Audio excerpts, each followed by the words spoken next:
Hi friends, నా పేరు Rakesh and welcome to tech Telugu 10mm.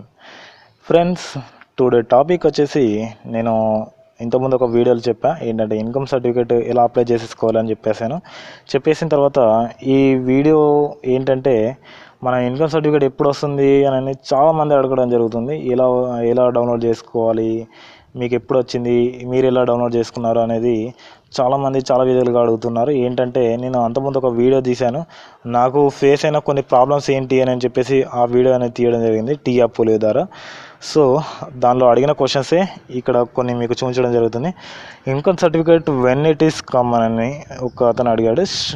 అలాగే ఇక్కడ ఇంకొక పర్సన్ వచ్చేసి మీరు సర్టిఫికేట్ ఎలా తీసుకున్నారు అని మీరు ఇంకొకరు అడగడం జరిగింది. రామకృష్ణ అట్ట క్రియేటివ్ 1 వీక్ ఎబో అడిగాడు. నేను ఇవన్నీ పట్టించుకోలేదు. ఇంకొకరు వచ్చేసి ఇక్కడ అప్లై చేసిన ఎన్ని డేస్కి వచ్చింది మీకు ఇన్కమ్ సర్టిఫికేట్ అనేది అడగడం జరిగింది, ఇన్కమ్ కానీ క్యాస్ట్ కానీ. అలాగే ఇక్కడ భయ్యా మీకు క్యాస్ట్ సర్టిఫికేట్ ఎన్ని రోజుల్లో వచ్చింది అండ్ ఆల్సో ఇన్కమ్కి ఎన్ని రోజులు పట్టింది అనేది మనకు అడగడం జరిగింది. ఫస్ట్ ఆఫ్ ఆల్ ఫ్రెండ్స్, మీకు చెప్పేది ఏంటంటే మనకు ఒక ఇన్కమ్ కానీ క్యాస్ట్ సర్టిఫికేట్ కానీ రావడానికి, క్యాస్ట్ సర్టిఫికేట్ రావడానికి 30 డేస్ పడుతుంది. ఇన్కమ్ సర్టిఫికేట్ రావడానికి 7 డేస్ పడుతుంది ఫ్రెండ్స్.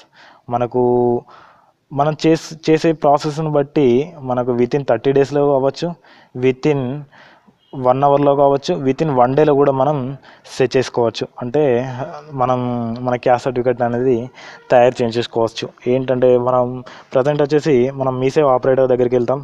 మనం ఆపరేటర్ దగ్గరికి వెళ్ళేసి మన సర్టిఫికేట్స్ అనేది అతనికి ఇచ్చేస్తాం. మన స్కాన్ చేసేసుకొని అవన్నీ బిల్ కొట్టేసి మనకి ఇవ్వడం అనేది జరుగుతుంది. అతను బిల్ కొట్టే ఇచ్చే ప్రాసెసే మనం Tappfolio ద్వారా మనం చేయడం అనేది జరుగుతుంది. ఈ బిల్ కొట్టిన ఇవి ఉన్నాయి కదా సర్టిఫికేట్స్, ఇవన్నీ తీసేసుకొని మనం డైరెక్ట్ విఆర్ఓ దగ్గరికి వెళ్ళినట్లయితే విఆర్ఓ మనకు ఒక సైన్ చేసేస్తాడు. మీసే వాళ్ళు కూడా ఇదే ప్రాసెస్ అనేది కొనసాగించడం అనేది జరుగుతుంది. ఇక్కడ విఆర్ఓ దగ్గరికి వెళ్ళి సైన్ చేసిన తర్వాత ఆ తర్వాత మన విలేజ్కి సంబంధించిన ఆర్ఐ ఉంటాడు. మన విలేజ్కి సంబంధించిన విఆర్ఓతో సైన్ పెట్టేసిన తర్వాత మన విలేజ్ సంబంధించిన ఆర్ఐ ఉంటుంది. ఈ ఆర్ఐ దగ్గరికి వెళ్ళి సైన్ చేసేయండి. సైన్ చేసిన తర్వాత లాస్ట్కి ఎంఆర్ఓ మేడం ఉంటుంది. ఎంఆర్ఓ మేడం అండ్ సార్ కానీ ఉంటారు కదా, అతని దగ్గరికి వెళ్ళి అక్కడ తర్వాత సైన్ చేసేసుకోండి. సైన్ చేసుకున్న తర్వాత మళ్ళీ ఆ తర్వాత అది కంప్యూటర్ ఆపరేటర్ దగ్గరికి వెళ్తుంది. ఆపరేటర్ దగ్గర అతనికి చెప్పాల్సింది ఏం లేదు, ఓన్లీ అతని వద్ద ఉన్న సర్టిఫికేట్స్, మన దగ్గర ఉన్న సర్టిఫికేట్స్ అనేది తీసేసుకొని ఒక డిక్లరేషన్ ఇస్తాడు. యాక్సెప్టెడ్ అనేది ఇచ్చేస్తాడు. యాక్సెప్టెడ్ అనేది ఇవ్వగానే మన సర్టిఫికేట్స్ అనేది ఆన్లైన్లోకి రావడం అనేది జరుగుతుంది.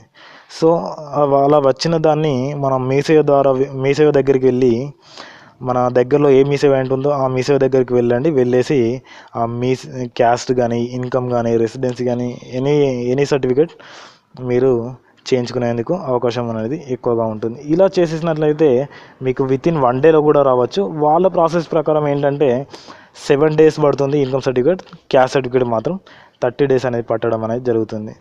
సో ఫ్రెండ్స్, ఈ వీడియో మీకు అర్థమైంది అనుకుంటున్నా.